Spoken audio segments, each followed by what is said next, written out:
পৰিচয় দিয়া নাছিল কিন্তু দেই তেওঁ যে গদাধৰ সিংহক পৰিচয় দিয়া নাছিল সাধাৰণ বনুৱা হিচাপে সাধাৰণ কাম কৰা মানুহ হিচাপে আহি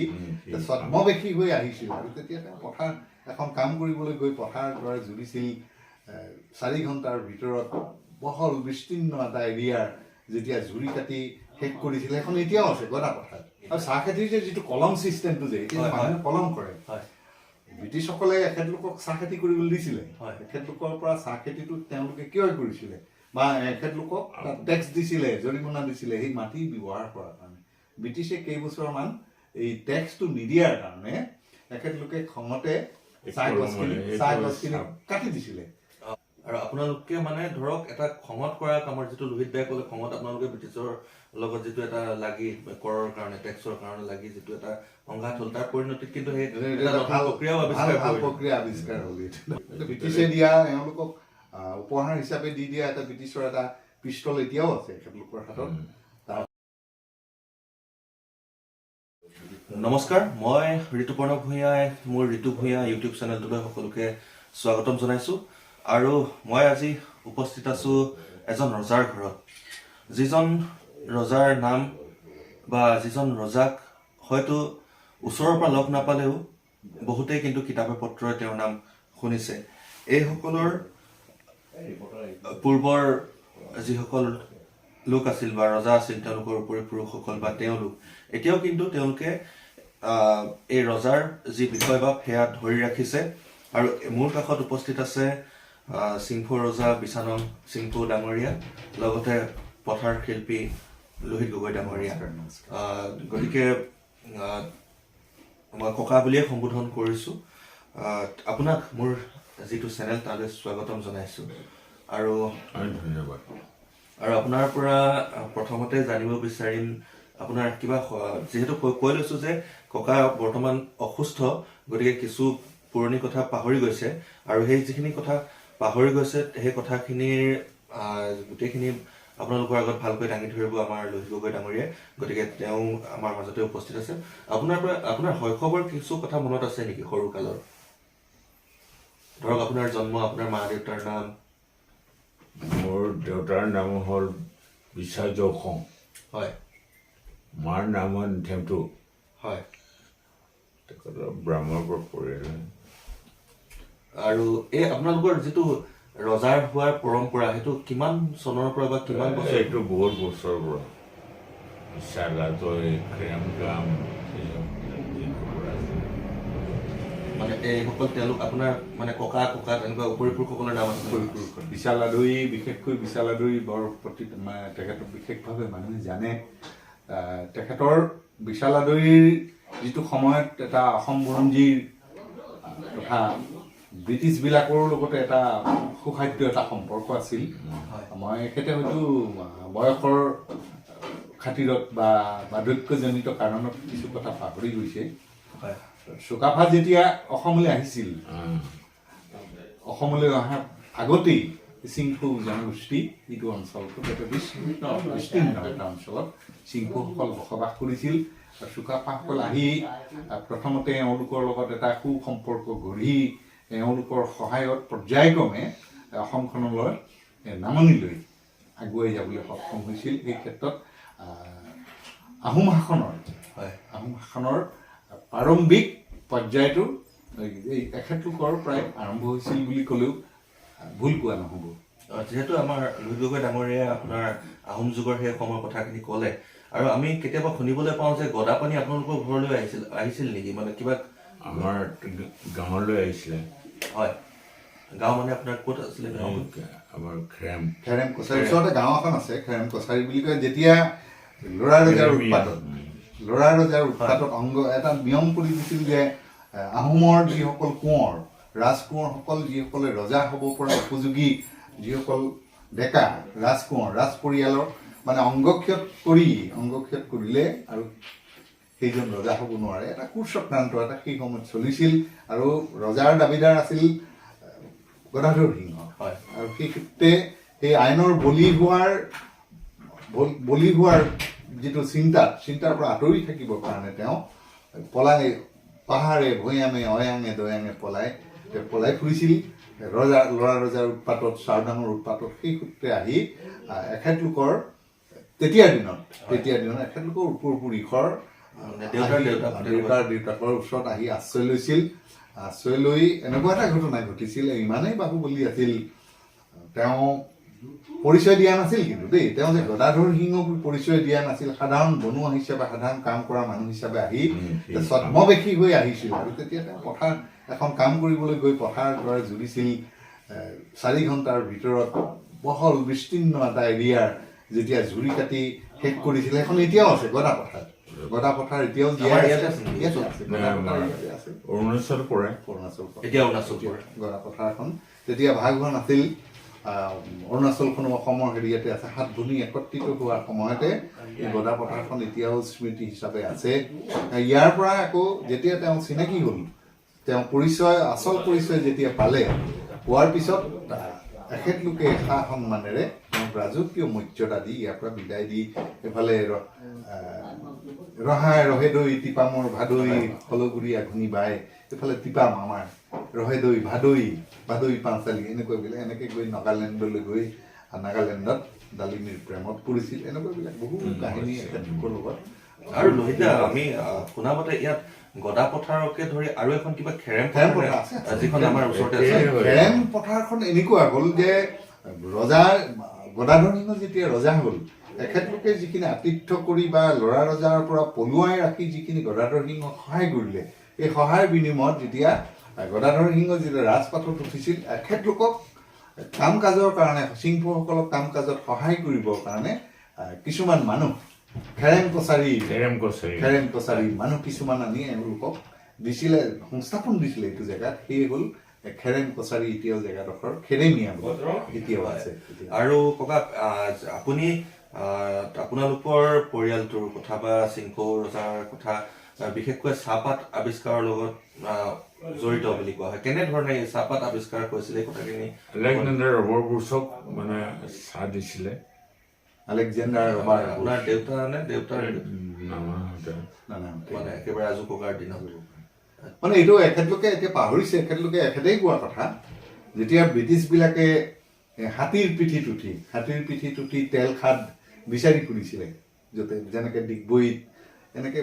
তেল খাদ বিচাৰি ফুৰাৰ সময়ত এইফালেদি ফুৰি আহি এখেতলোকৰ বিশাল আদৈ সেই সময়ৰ ৰজা আছিল। ৰজা হোৱাৰ সময়ত আশ্ৰয় ল'ল, তাত জিৰণি ল'ব আহিছিল। জিৰণি লোৱাৰ পিছত চাহেৰে ফানাপ বুলি নকয়নে?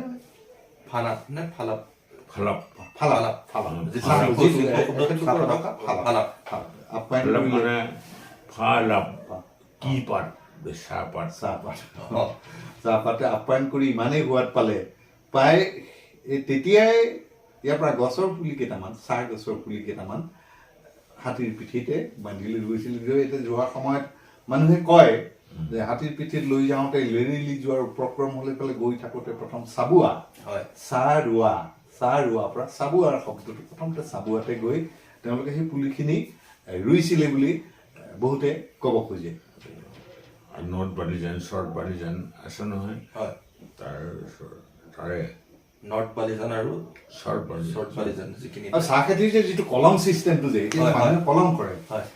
ব্ৰিটিছসকলে এখেতলোকক চাহ খেতি কৰিবলৈ দিছিলে। এখেতলোকৰ পৰা চাহ খেতিটো তেওঁলোকে কিয় কৰিছিলে বা এখেতলোকক টেক্স দিছিলে, জৰিমনা দিছিলে সেই মাটি ব্যৱহাৰ কৰাৰ কাৰণে। ব্ৰিটিছে কেইবছৰমান এই টেক্সটো নিদিয়াৰ কাৰণে এখেতলোকে খঙতে চাহ গছখিনি কাটি দিছিলে। কাটি দিয়াৰ পিছত আকৌ ইমান ধুনীয়াকে যে ওলালে, সেই কলম কৰা চিষ্টেমটো সেই তেতিয়াৰ পৰাই। আগতে সেই মানে গছৰ পাতৰ নিচিনা সেই কলম চিষ্টেমটো নাছিলে। এওঁলোকৰ মাজত যিটো হেৰিয়াৰ সংঘাত হ'ল, মানে ব্ৰিটিছৰ লগত যিটো চাহ খেতিৰ মানে কৰ দিয়া নিদিয়া, টেক্স দিয়া নিদিয়া, এইটোৰ ওপৰত যেতিয়া সংঘাত হ'ল, এইটো যে বিচাকবি, এইটো কোব মাৰা বুলি কয়। মানে এইটো চিংফৌ শব্দ নেকি? আৰু আপোনালোকে মানে ধৰক এটা খঙত কৰা কামৰ, যিটো লোহিত দাই ক'লে খঙত আপোনালোকে ব্ৰিটিছৰ লগত যিটো এটা লাগি কৰৰ কাৰণে, টেক্সৰ কাৰণে লাগি যিটো এটা সংঘাত হ'ল, তাৰ পৰিণতিত কিন্তু সেই প্ৰক্ৰিয়াও আৱিষ্কাৰ হ'ল। মানে এটা কথা লোহিত দাই ক'ব লাগিব বা ককা ক'ব লাগিব যে সমগ্ৰ এই চাহপাতৰ প্ৰক্ৰিয়াটোত চিংফৌসকলৰ মানে হেৰি অৰিহণা যথেষ্ট অৰিহণা আছে নহ'লে গোটেই সমগ্ৰ অসমখনত আজি অৰ্থনৈতিক যিটো উত্থান হয় অৰ্থনৈতিক চাহ খেতিৰ পৰা যিটো উত্থান এখেতলোকে আৱিষ্কাৰ কৰা নহ'লে হয়তো অসমতো হয়তো অৰ্থনৈতিকভাৱে আজিও ইমানখিনি আগবাঢ়ি যাব নোৱাৰিব আৰু বিশেষকৈ আমাৰ মাৰ্ঘেৰিটাকে ধৰি বা আমাৰ এইখিনি অঞ্চল চাহপাতৰ ওপৰতে বহু কৃষক নিৰ্ভৰশীল আৰু ককাৰ যিহেতু আপোনাক সুধিব বিচাৰিম আপুনি কোনোবা ব্ৰিটিছক আপোনাৰ দেখা সাক্ষাৎ হৈছিলে নে আপোনাৰ ঘৰলৈ আহিছিলে নে ব্ৰিটিছ নিজে মানে তেতিয়াতো শদিয়া ফ্ৰণ্টিয়াৰ ট্ৰেক হয় সেইটো আমাৰ চব শদিয়া ফ্ৰণ্টিয়াৰ ট্ৰেক মতে চলিছিলে ব্ৰিটিছৰ হয় আপোনাৰ ঘৰলৈ আহিছিল নেকি বা আপুনি লগ পাইছিল নেকি এইটো আপোনাৰ কি কয় চাবুৱা এইটো আপোনাৰ ডিব্ৰুগড় মানে সেইফালৰ তাতে কৰ্ম কৰিছিলে নেকি না অফিচটো হেড অফিচটো তাতে আছিল ব্ৰিটিছৰ যোগাযোগ হৈছিলে ব্ৰিটিছে দিয়া এওঁলোকক উপহাৰ হিচাপে দি দিয়া এটা ব্ৰিটিছৰ এটা পিষ্টল এতিয়াও আছে এখেতলোকৰ হাতত তাৰপিছত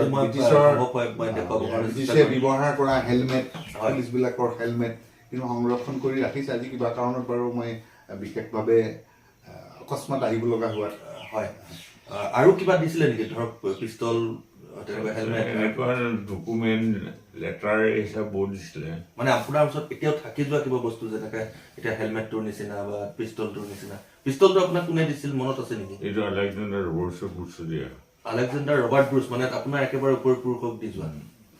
যিজন আহোঁতে চাহপাতৰ আৱিষ্কাৰ হৈছিল আৰু বৰ্তমান ককা আপোনাৰ বয়স কিমান হৈছে মোৰ এতিয়া ৭২-৭৩ হৈ গ'ল ৭২-৭৩ আৰু যিখন গাঁৱত আজি আমি আহি উপস্থিত হৈছো আপুনি বসবাস কৰে এই বিছা গাঁও নামটো কিদৰে উৎপত্তি হ'ল বিছা গাঁৱৰ আৰু চিম্ফু মানুহৰ য'ত গাঁও পাতে তাতে নামটো দি দিয়ে আৰু মানে নহয় বিছা শব্দটোৰ অৰ্থ কিবা বিছাটো মানে জাতি বিছা ৰজা হয় গতিকে এই চমু সময়ৰ ভিতৰত আমি ককাক বেছি আমনি নকৰোঁ লোহিত দাকো ধন্যবাদ জ্ঞাপন কৰিছোঁ যে কিন্তু আৰু এটা কথা মই কওঁ তোমাৰ হয় যেতিয়া হেৰিবিলাকে তোমাৰ মানৰ আক্ৰমণৰ সময়ত হয় হয় মই সেইটো আপোনাক সুধিম বুলি ভাবিছোঁ মানৰ যেতিয়া আক্ৰমণ হৈছিল এই আক্ৰমণৰ সময়ত আহোম শাসন চেদেলি ভেদেলি হৈ গ'ল সেই সময়ত দুই পক্ষৰ মাজত মধ্যস্থতাকাৰী হিচাপে এই চিংফৌসকলে যথেষ্টখিনি অৰিহণা আগবঢ়াই গৈছে দেই তেখেতলোকে যথেষ্টখিনি সহায় কৰিছে মানৰ লগত যিটো হেৰিৰ কাৰণে সন্ধিৰ কাৰণে সেই সময়ত আহোম ৰজাৰ ৰঙিলী আইদেউ বুলি এগৰাকী আহোমৰ ৰমণীক চিংফৌ ৰজালৈ বিয়া দিছে তাৰ পুনৰ গহনা চহনাবিলাক যৌতুকত যিখিনি দিছিলে এতিয়াও এখেতলোকৰ পৰিয়ালৰ তাতে সুন্দৰভাৱে সজাই মেলি থৈছে এইটো এটা বৰ আপুৰুগীয়া বস্তু এইটো এটা জানিবলগীয়া কথা আমাৰ যিটো সম্পৰ্ক বিশেষকৈ আহোম জনগোষ্ঠীৰ লগত চিংফৌসকলৰ যিটো পুৰণি সম্পৰ্ক আছিল এই সম্পৰ্কটোকে এতিয়াও ভাল লাগে আমি কৈ গৌৰৱ অনুভৱ কৰোঁ যে নতুন প্ৰজন্মই খুব জনা উচিত যে আমি এইটো অঞ্চলত বসবাস কৰিছোঁ ইয়াত বিভিন্ন ধৰণৰ জাতি জনগোষ্ঠী টাংচা চিংফৌ নাপ্পে ৱাংচু চিংফৌ চেমানাগা মৰাণ মটক সোণোৱাল কছাৰী আহোম চাহ জনগোষ্ঠী গোটেই জনগোষ্ঠীটো ইয়াত এটা বিস্তীৰ্ণ এৰিয়াত আৰু এই জনগোষ্ঠীটোৰ মাজত সমন্বয় সম্প্ৰীতি ধৰি ৰাখিবৰ কাৰণে এখেতৰ যিটো প্ৰচেষ্টা এই প্ৰচেষ্টাক আমি সদায় শলাগ ল'ব লাগিব আৰু নতুন প্ৰজন্মই সেই বস্তুটো স্বীকাৰ কৰি এখেতৰ আদৰ্শখিনিক আঁকোৱালি লৈ এখন সুন্দৰ সমাজ যাতে গঢ়িব পাৰোঁ তেনেকুৱা এটা চিন্তা আমি নতুন প্ৰজন্মলৈ এৰি দিব খুজিছোঁ তেতিয়াহ'লে আমাৰ সমাজত এটা সুস্থ বাতাবৰণ সৃষ্টি হৈ থাকিব ইয়াকে আশা কৰি নিশ্চয় লোহিত দা আৰু শ্ৰদ্ধাৰ বিছাৰাম চিংফৌ ককাকো মই ধন্যবাদ জ্ঞাপন কৰিছোঁ ইমানখিনি সময় দিয়াৰ কাৰণে আৰু এটা কথা বিশেষভাৱে উল্লেখ কৰিব লাগিব এখন ৰজাঘৰত উপস্থিত আছোঁ বুলি কৈছোঁ আৰু তেওঁলোকৰ যি উপৰি পুৰুষসকল তেওঁলোকো ৰজা আছিল আৰু আলেকজেণ্ডাৰ ৰবাৰ্ট ব্ৰুচৰ দিনতেই সেই সময়ত যি চাহপাতৰ আৱিষ্কাৰ হৈছিল যাক ফালাপ বুলি কোৱা হয় চিংফৌ ভাষাত আৰু লগতে তেওঁ মৰমতে দি যোৱা এটা পিষ্টলো এওঁলোকৰ ঘৰত আছে যথাসম্ভৱ যদি তেওঁলোকৰ ওচৰত আছে মই সেই আপোনাক আপোনালোকক ফটো আকাৰে হওক বা ভিডিঅ' আকাৰে হওক এই ভিডিঅ'টোৰ মাধ্যমেৰে দেখুৱাবৰ কাৰণে চেষ্টা কৰিম। কিন্তু এটা কথা উল্লেখ কৰিব বিচাৰোঁ যে বৰ্তমান যিখিনি আমাৰ বিশানং ডাঙৰীয়াৰ মনৰ কথা, সেই কথাখিনি লোহিত গগৈ ডাঙৰীয়াৰ পৰা আপোনালোকে জানিব পাৰিছে বা মোৰ সাক্ষাৎকাৰটোৰ জৰিয়তে জানিব পাৰিছে। কিন্তু এই কথাখিনি যেতিয়া সুস্থ অৱস্থাত আছিল আমাৰ বিশানং সিংফৌ, তেখেতে লোহিত গগৈ ডাঙৰীয়াহঁতৰ নিচিনা লোকসকলৰ আগত তেওঁৰ মনৰ কথাবোৰ ব্যক্ত কৰিছিল আৰু সেই গোটেই কথাখিনি এতিয়া তেওঁ পাহৰিছে বাৰ্ধক্যজনিত কাৰণত বা অসুস্থ জাপানৰ লৈছিলে, জাপান আহিছিল সি লৈ গৈছিলে, আছে অলপ এতিয়া আৰু ঠিক এইকাৰণে এই ভিডিঅ'টোৰ মাধ্যমেৰে এটা কথা উল্লেখ কৰিব বিচাৰিম, যিসকল লোকে বিশানং সিংফৌ ডাঙৰীয়া অসুস্থ বুলি গম পোৱা নাই বা তেওঁ আগতে সান্নিধ্য লাভ কৰিছিল, তেওঁলোকক আপোনালোকে যথাসম্ভৱ যদি কিঞ্চিত পৰিমাণে হ'লেও তেওঁক যদি সহায় কৰিব বিচাৰে, সহায় কৰিব পাৰে বা তেওঁৰ ৰোগটোৰ ক্ষেত্ৰত সুস্থ কৰাৰ ক্ষেত্ৰত যদি আপোনালোকে আগবাঢ়ি আহে, নিশ্চয় এই ক্ষেত্ৰতো তেওঁলোকে উপকৃত হ'ব যথেষ্টখিনি। গতিকে বেছি দীঘলীয়া নকৰোঁ আৰু আজি ভিডিঅ'টো